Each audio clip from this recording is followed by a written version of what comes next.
Okay, good evening. I hope you're all doing well. Today we're learning Maseches Bava Basra Daf Nun Ches, and as well Daf Nun Tes Amud Aleph down to the Mishnah at the very bottom line. A little bit more ground to cover than we're used to in this Masechta. We're going to open with a full amud of beautiful agaritas. The Gemara tells the story on the top of Nun Ches Amud Aleph, 4 lines down at the 2 dots. Rav Bina hava kametzayin ma'arta. Rav Bina had an important task of creating lines of demarcation as to where people were buried. And because people were buried in certain places, that meant that the Tuma was in certain places, and therefore we had to know exactly where people were buried, so Kohanim could know where to stand. Kimata lema'arta de Avram. Then they got to the Maras HaMachpelah, and they got to the kever of Avraham Avinu. And Ashkeche le'Eliezer Eved Avram dekoi kame bava. And he saw when he got to the kever of Avram Avinu that Eliezer, his servant, was standing by the gates. This whole Gemara is Omer Dorsheni, way above our pay grade, and we're only getting the surface layer of it. Amar Le, so Rabbi Noah, who was the person who was trying to create the clear lines of where the people were buried, so he said to Eliezer, Maika Avid Avram, he said, what is Avraham doing? So Amar Le, the Gemara paints a picture. Eliezer responds something that looks a little bit almost romantic in its nature. Amar Le, Gani bekanfa de Sarah. Avram is lying down in the lap of Sarah. V'kama aina le bereshe, and she's looking at him she's looking at his head. She's looking at him. Eye contact. So Amar Le, Zil Emale Bina Koy Abava. Reb Bina says, listen, tell him that Bina is here. I don't think that's anything that you or I could say if we were in such a position. But Rabbi Noah was a chashuv person. Take a look at the Rashbam. 12, 13 lines down, Dibur Hamaschil. Rabbi Bina, Adam Gadol v'chashuv haya. Lefichach nitain lo rishus likanis bekibrei tzadikim. Aval acher lo. Nobody else has rishus. You have to be a tremendous gadol to be in this place.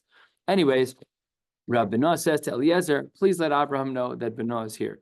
So Amar Le, Abraham responds, Leil, he's allowed to go in. And even though there was a concern that perhaps Rabbi Noah would see this scene of Abraham laying in the lap of Sarah and may have misconstrued the scenario as something romantic, a public display of affection of sorts, the Gemara says, Meida Yadia di Yetzer b'hai al Maleka. Rabbi Noah knows that in this space of the next world, that there is no Yetzer Hara. No one will misperceive this scenario. So Rabbi Noah went in, Ayin, he looked around and did all of his measurements, Vinofak, and he left. Good to go. So now he knows the dimensions of the place that Avram is buried and the Tuma that applies, and therefore Tuma Ola Adla Rakia. So he knows that above certain places we don't know where these lines are exactly, but we know that a person should not, if they're a Kohen, should not go into Marsa Machpelah in every place. You got to know what you're doing. Now we know, and we saw this back in Maseches Eruvin, that there are 2 chambers in the Marasa Machpelah, and there's a machlokas in the Gemara there as to whether or not it was one chamber that led to another, or was it a 2-floored chamber, one on top of the other. This is a machlokas in the Gemara in Eruvin, so we're seeing it here again. And then he went into the place where Adam was buried, and Yotzes Abbas kol ve'amra nistakalti b'dzmusti yokni. You've already nistakalta. You, Rabbi Noah, have already looked at Dmust Yukni. You've already looked at a scenario where you've seen a little bit of my image. This is actually a reference to Yaakov. Yaakov was a very good-looking is not the right term, because there's something not just biological and physical and anatomical, but there's something l'chora spiritual. And b'diyukni atzma al tistakel. But you can't look at Adam, who really was a closer version. Again, lahavdil elef alfei avdalos, that he was a little bit closer to what Hashem's tzura looks like. Maybe more spiritual. Hard to know what these things mean. So Rabbi Noah said, I understand what you're saying, but I still need to go in there because I need to know the dimensions. At the end of the day, haba'ina litziyune ma'arta. My job is to be the one who figures out where people are buried so that we can control the tumas mace for Kohanim. So you can't just tell me that I can't do my job. So Kodesh Baruch Hu says, don't worry. Kimidas hachitzona, the measurement of the outside chamber where Abraham was buried, kach midas hapnimis. It's the same exact measurement of the inner chamber where Adam is buried. So you don't need to worry if this room is 20 by 20, that room is 20 by 20. And therefore, he was able to make the cheshbon.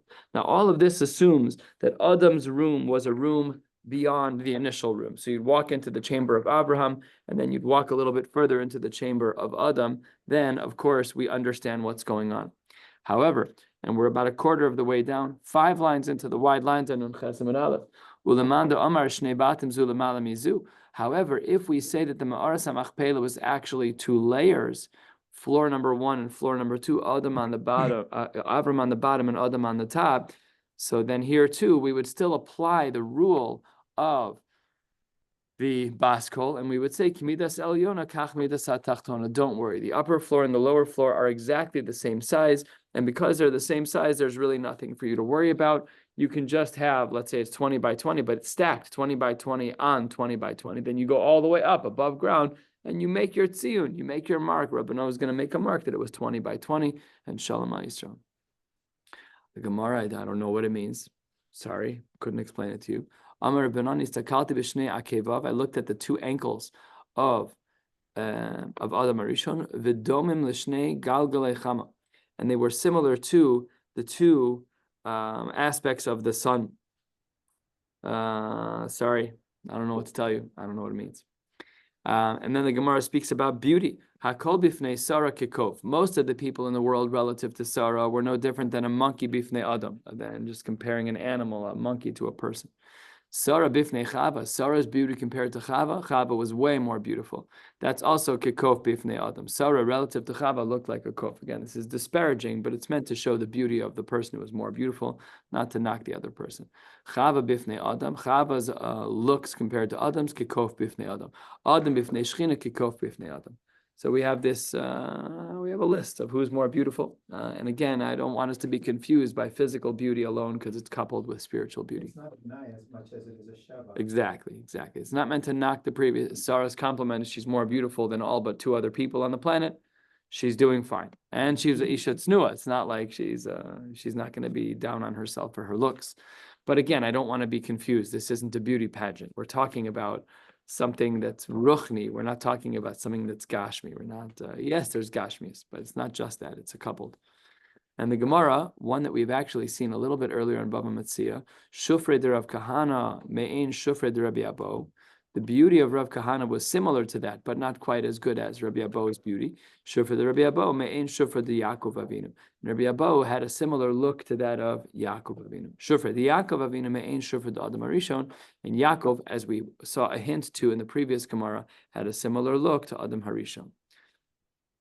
Ahuam Gusha, there was a particular sorcerer to have a chatit shichvi. He would move around dead people. He was a grave digger.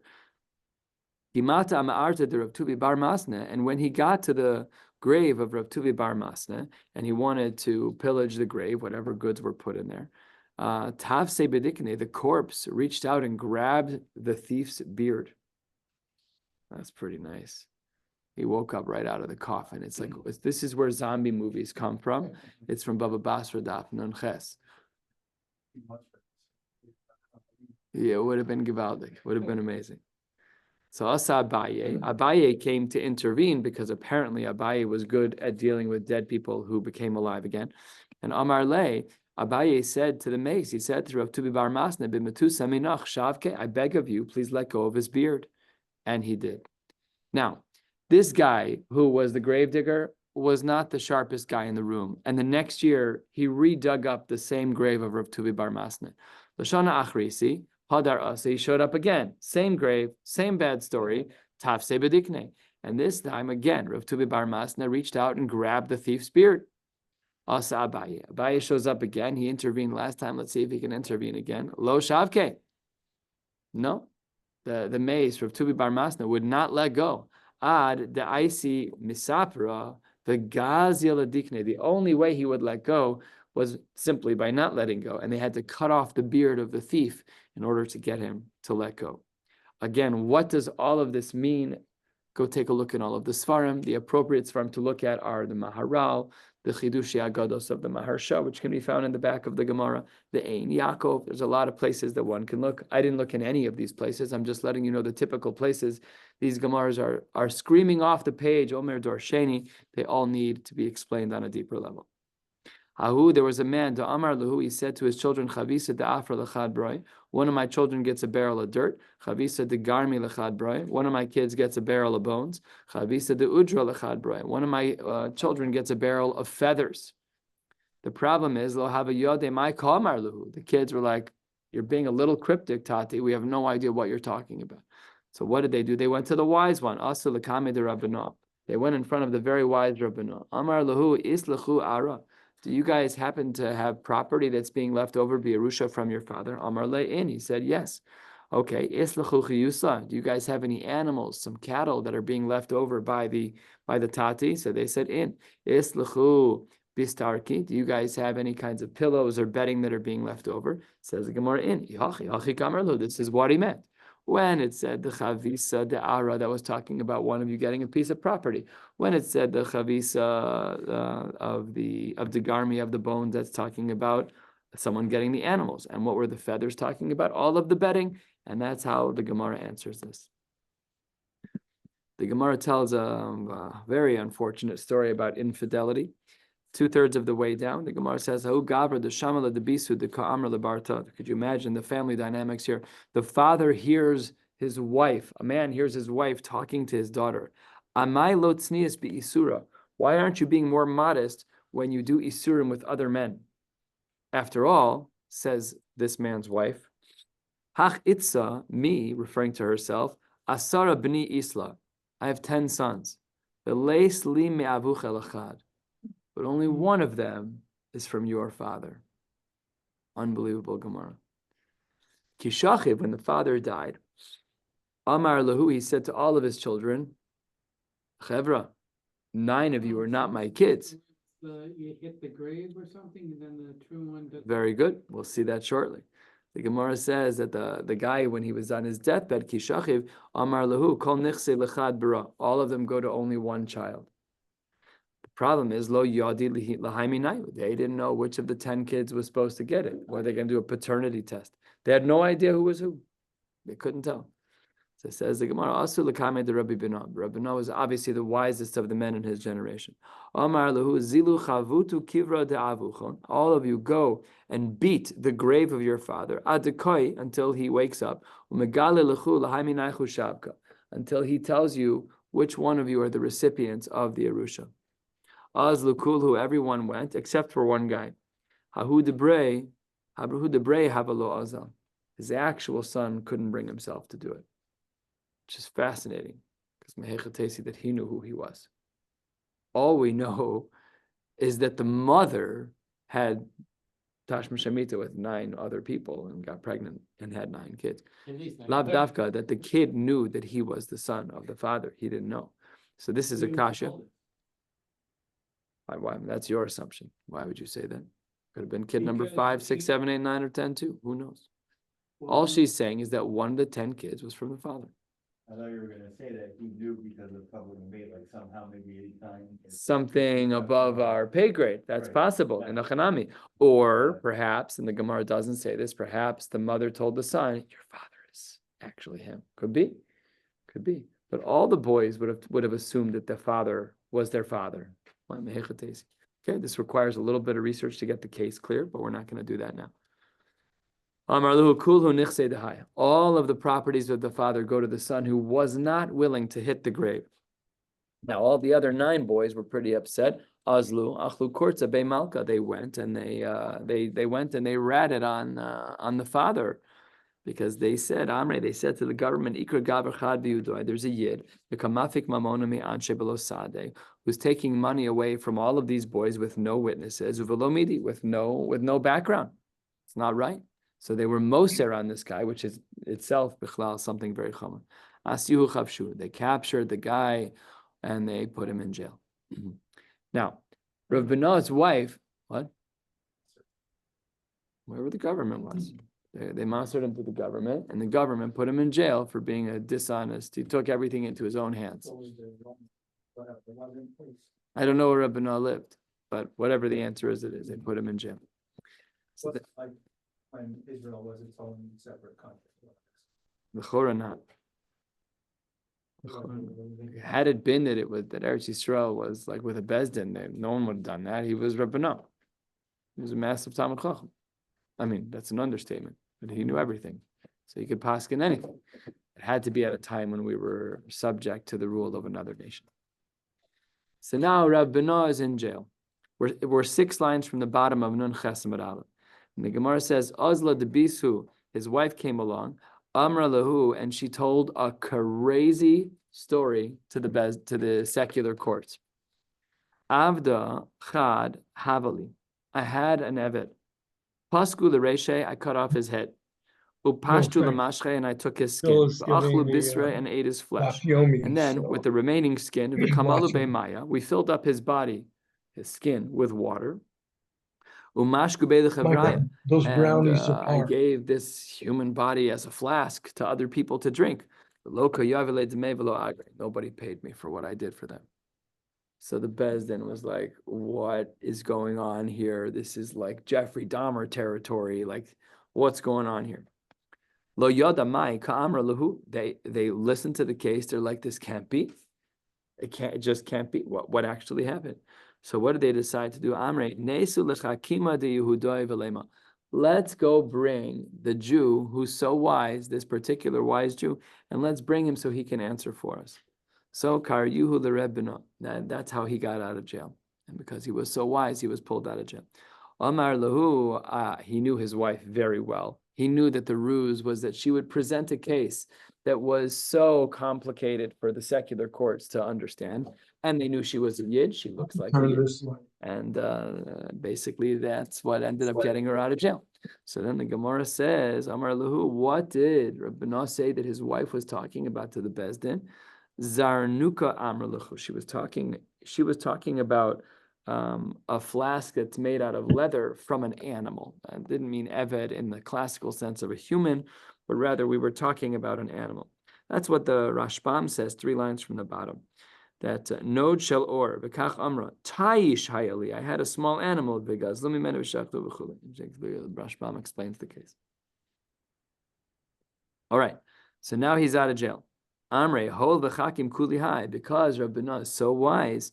2 lines from the bottom. On Ches Amud Aleph, leisev abava v'nidun dina. Let him sit on the gate. Let him be available and accessible to us to answer shilas that we don't have the answer to. So says the Gemara, Rabbanah was sitting there, and Chaza de'ahu ksiv be'avula. He saw that there was something written on the avula. What's an avula? The Rashbam says 2 lines from the bottom, al dalsos hashar. It was on the walls of the building. Hayakasuv kedei shilamdu misham b'nei adam.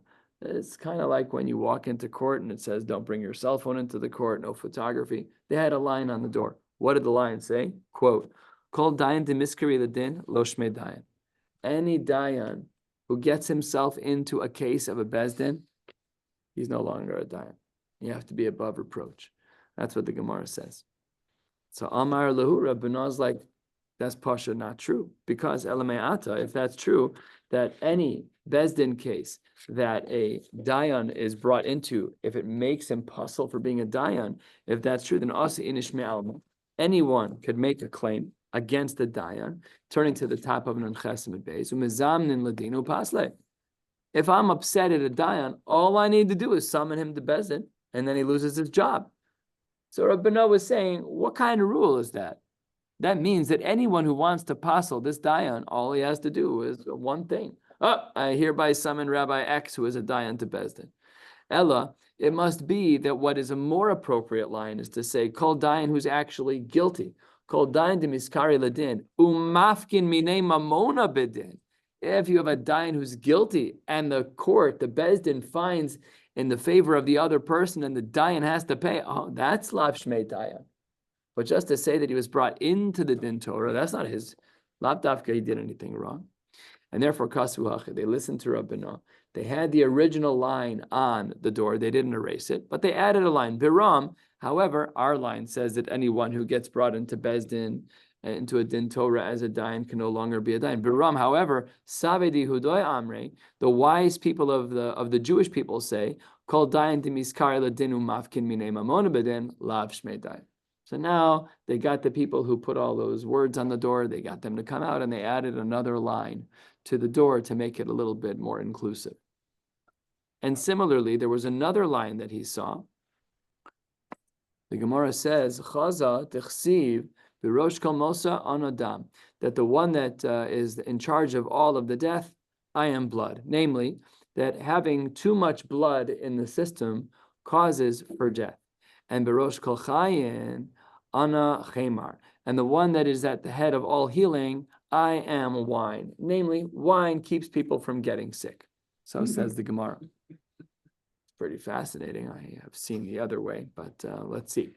Did anyone ask me more like after the rabbi got out of jail, like he ended up marrying the wife, reconnecting with his wife, like They were married already. I know, but like they had to hide like the rest of their life that they weren't. They would have like discovered it was a ploy. Oh, I didn't see anybody talk about that, but I didn't look that hard. So a fascinating question. I don't know, maybe they would have thought she's one random Jewish woman. They don't keep records like we do. Now, when you go into court, you got a driver's license, passport, you got all the papers. They didn't know who she was. She's a regular Jew. But they have to stay here together. Okay, never Could be. mind. I don't know. All she has to do is shave her head, and then the whole thing is solved. Well, she probably did shave her head. No, what do you think? No. Did women back in the day shave their head as like a standard? The Chorah not. The Gemara in Gittin quotes a brisa, I think it's a brisa, that when it comes to a woman's hair, that one hair in a knot is a hefsek, 3 hairs in a knot is not a hefsek, and 2 hairs, the Gemara says, eini odea. So that seems the chorah that women still kept their hair. I don't know how many people in history shave their head. Right now, we know in our world that it's a very small percentage of from a Yidden who shave their hair. But those who do, they do so out of concern of the mikvah. They want to make sure that when a woman goes to the mikvah, that there's no chatzitza. If a woman has particularly curly hair, that's a problem.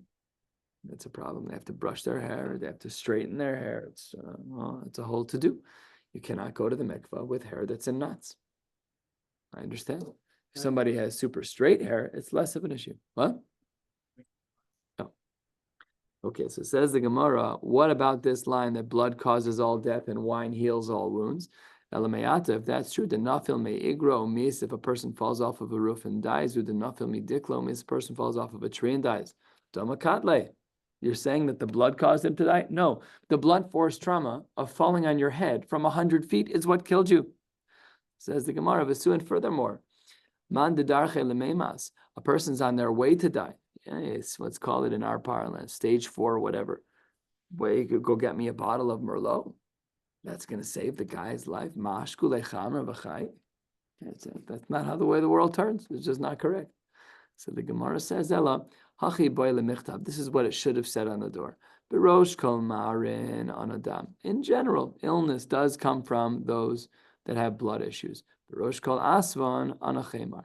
And when it comes to those who typically heal, obviously it's just preventative medicine. In general, we assume that illnesses come from too much blood. In general, we assume that healing comes from wine. And we don't know exactly what this means. What is wine? What? Sometimes in wine, yeah, resveratrol, you ever heard of it? Yeah. Not everyone's a pharmacist, Rabbi, you know. What's it called? Resveratrol. Resveratrol? Yeah. I've definitely not heard of it. And it has healing properties? Yeah. It's everything from wine. That's good for heart. Take 1 glass of red wine a day. Is that from the grapes itself, like niacin, like that's some medications that they use for lowering cholesterol? Yeah. Grapes are good for a healthy cardio diet after it fermented. Fascinating. Who knew? Yeah. All right. Yeah. If you want to bring some to the next Daf Yomi, we'll all partake, you know. It's good for concentrating at that feeling. Very good for concentrating at Daf Yomi. So then, kasvu hachi. So then they didn't want to take this message off the door. They just brought in the message that was on the door. Remember, they already had one message on the door and they corrected it. And here we have another one. What is this corrective message? Kasvu hachi baram. However, sabi di uday amri barosh kol marin on adam, barosh kol asvan on chemar, and ba'asar de les chemar taman mispu samanim. In a place where they don't have wine, you should go and find the appropriate drugs and medicines to help you heal. So says the Gemara. And then the Gemara says just one last similar anecdote. Ksiv apischa dikaputkia. on the opening of Kaputkia, there were three words, anpak, anbag, and antal. And all of them were the same. It was a reference to a shiur, Bezu antal. What was the shiur? Zeu revis shelto revis sahin.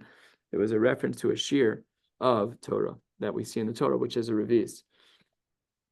Okay, next we have a Mishnah. This Mishnah speaks about a guttering system. A mazchila is the part of the gutter that collects the rain. And the marzev was a spout of sorts that the gutter, if you could imagine what, I'll just use my Gemara. Let's say you have a gutter over here. It collects rainwater, right? All the water comes off the roof and it falls into this little line over here. But then at the end, there was a marzev that would take all the rainwater and it would roll it away from my house. So this is my house. I'll be Ruvain. And the water's running on the roof and it falls down into the gutter. And then the gutter has a marzev and the marzev spits it out into my neighbor's yard. So what we're talking about is that okay? And if my neighbor allows the marzev to pour water into his yard, isn't that my chazaka that I'm therefore allowed to continue to do that? Okay, so the Gemara says hamarzev, the spout ain lo chazaka. The spout itself can't cause for chazaka. V'yesh l'makoma chazaka. However, its physical space is able to cause for a chazaka. We'll discuss what that means in the Gemara. Three answers. Hamazchila, when it comes to the gutter itself, yesh la chazaka, that can be a chazaka, namely that if it's my house and it overhangs into your field, that I can create a chazaka on. And then sulam hamitzri, if I have a ladder, we'll soon see it's a smaller ladder, ein lo chazaka, because it's not kavua. It's a very simple ladder. We'll soon see it only has 4 rungs. Ulatsuri, but a heavier ladder, or I should say a ladder that's bigger, when it has more rungs, yesh lo chazaka. If I keep that in your yard, then I am able to make a chazaka on that. Chalon hamitzris, we'll define that in the Gemara, ein lo chazaka. You can't make a chazaka with a chalon mitzris. That's not allowed. However, ulatzuris, for a window that's a tzuris, yesh lo chazaka, you are allowed. Ezohi chalon hamitzris. What is considered to be a chalon hamitzris? Kol she'en rosha shel adam yachol likanes lasocha. It's a very small window, tiny window. You can't even fit a person's head inside the window. Yehuda Omer im yesh lo malbein. If a window has a frame around it on all 4 sides, a window frame, that's our windows are typically made. So then, chazaka can be made on that kind of a window. We are going to get into all of these details. We are right now about 10 lines from the bottom of Nun Ches Beis of the Gemara. We're going to be going all the way to the bottom of Nun Tes Aleph, and we'll stop at the very last line at the Mishnah. The Gemara says, what did the Mishnah mean when it said at the open of the Mishnah, Hamarzev ein lo chazaka v'yesh l'mekomo chazaka?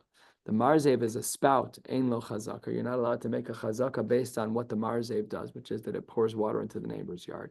However, we said v'yesh l'mekomo chazaka, that the space that overhangs, you can make a chazaka. So what does that mean? Not the water, but yes to the space underneath the spout. Let's see. Here's answer number 1. Amar Yehuda Amar Shmuel Hachika Amar. Hamarzev ein lo chazaka meruach achas. The marzev cannot create a chazaka in one direction because it's movable. I could move it to the other side of the gutter. But v'yesh l'mekomo chazaka mishtei ruchos. So because the water could pour off in multiple places, but anything that's under the marzev can make a chazaka mishtei ruchos at either end of the gutter. Reb Chanina Amar hamarzev ein lo chazaka. What did the Mishnah mean when it said that the marzev, the spout, doesn't have a chazaka?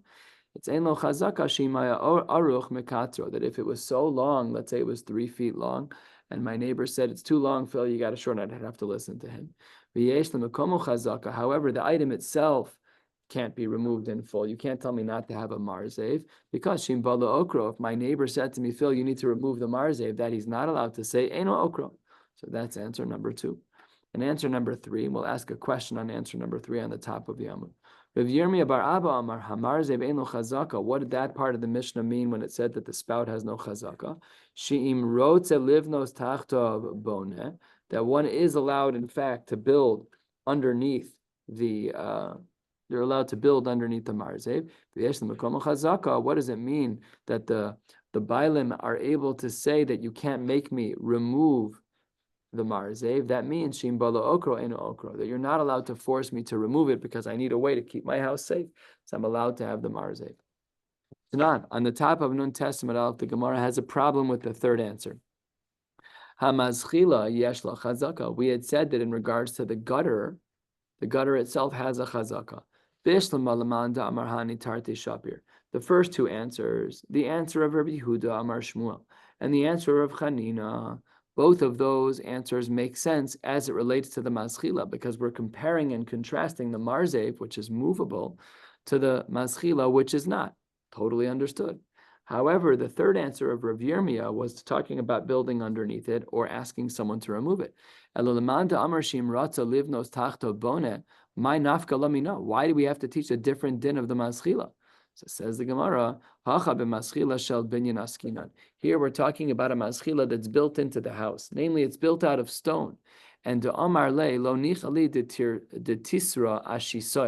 I can say to you, it's my field, it's my house, it's my maschila, and you want to build something underneath it. I can say, I don't want you to build because my gutter is made out of stone, and I'm afraid that you're going to break it. Then the Gemara talks about a variation on this case. The Gemara says on Nun Tesamad Aleph, 5 lines down, Amar Rav Yehuda Amar Shmuel, Tzinor, I have a pipe, I have a pipe that's leaving my house and landing on your house. Have you ever walked in Eretz Yisrael and when someone's cleaning off their mirpeset, they push water into the drain and it literally just hangs over the sidewalk? You ever see these guys? You ever walked in Mea Sharim? Little pipe coming out of the mirpeset and you get nailed on the head with dirty mop water? We've all been there. I've been there. I'm sure we've all been hit before. Be careful where you walk in Mea Sharim. You'll learn soon. It happens. Walk a little closer to the street side or up against the wall. You walk in the middle, you're asking for it. So now there's a tzidra ha'mekalech ma'am l'chatzer chavero. Uva bal hagag l'sosmo. So it's my field. I have a pipe. It's my house. I have a pipe from my house. It's draining water into your yard. And then I want to close off the pipe. I'm just doing some construction. So uva bal hagag l'sosmo. You, the person whose yard is getting the water from my house, bal hachatzer ma'akev alav. Unbelievable. My house. The water from my drain goes into your yard. I'm allowed to do that. That's my chazaka that I'm allowed to make. But if I want to stop that and I want to plug it up, you, the field owner where my water lands, you can say that you're not allowed to plug that up because I get your water. In the same way that you have a chazaka to use my property to dump the water into my property, but if that's true, l'didi nami, I also have some rights. L'didi nami, kani li maya de igrach.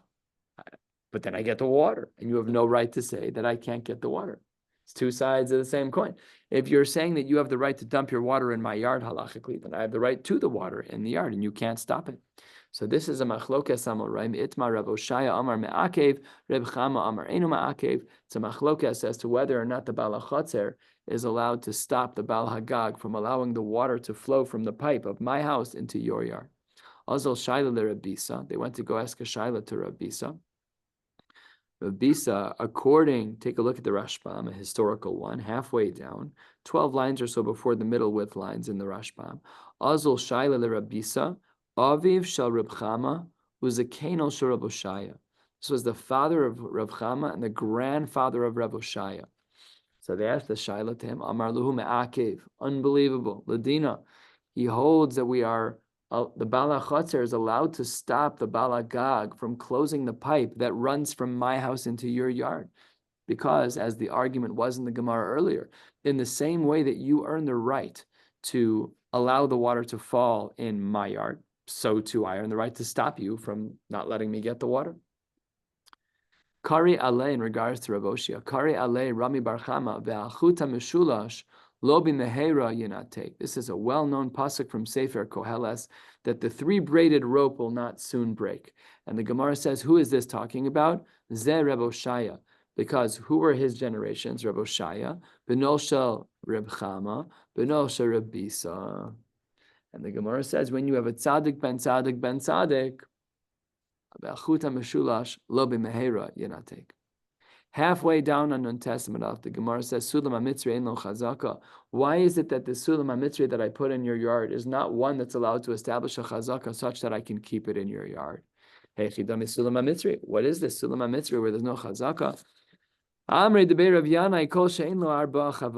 there aren't 4 rungs, so then that's not big enough to make a chazaka. What about the chalon hamitzris ein lo chazaka? What was that talking about? The Gemara says, I don't understand our Mishnah. Maishna gabe sulam de lo mefarish. If you look in our Mishnah, we didn't get a definition of the sulam in the beginning. Umaishna gabe chalon de mefarish. If you look back in our Mishnah, there really is something odd. In the beginning of our Mishnah on Nun Chesamid Beis, it speaks about the Marzeh ben the Maschila. It speaks about the Sulam HaMitzri and the Tzuri. And then we don't say what are these things. Yet the next case in our Mishnah, when it says that it's talking about the Chalon HaMitzris, the Gemara says, Ezohi Chalon HaMitzris. So the Gemara says, why is it that in the Reisha, we don't give a clarification within the Mishnah as to what these items are? But in the Seifa of the Mishnah, we talk about Chalon HaMitzris, we do. So the Gemara says 2/3 of the way down, Mishum de Kaboy Ifluge Rabbi Yehuda b'Seifa. The reason why is because in the Reisha there was no machlokes. So we'll deal with the definitions in the Gemara. Masha Ein Kain in the Seifa, where we see a dissenting Shita Rabbi Yehuda at the end of our Mishnah, who disagrees about the halacha of the Chalon Mitzris. Under those circumstances, says the Gemara, we therefore need to show within the Mishnah what a Chalon Mitzris is. Amar Reb Zera. Reb Zera says in regards to this Chalon Tzuri, which is part of our Mishnah, if it's lamata midalad amos, yesh lo chazaka v'yochol imchos.